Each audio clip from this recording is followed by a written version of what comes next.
Brum brum brum, nandito na naman si Machong Brum Brum. Hi mama.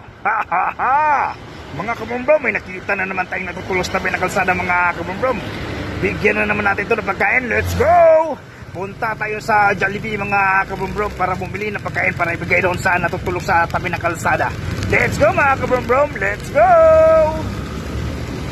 Dito na tayo sa Jollibee mga kabrum-brum. Bibili na tayo ng pagkain para bigay doon sa natutulog sa tabi ng kalsada. Let's go mga kabrum-brum, pasok tayo, let's go. Dito na tayo mga kabrum-brum, bibili na tayo ng pagkain, let's go. Ito na mga kabrum-brum, nakabili na tayo ng pagkain sa Jollibee. Ibigay na natin ito kay kuya na natutulog sa tabi ng kalsada. Let's go!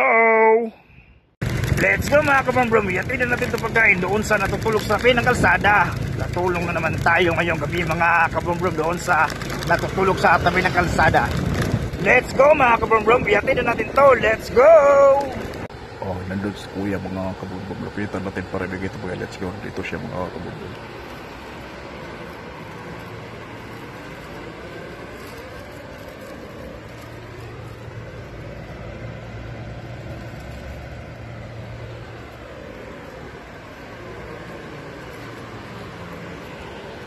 Let's go mga kabrum-brum, bigay natin pagkain ka kuya, let's go.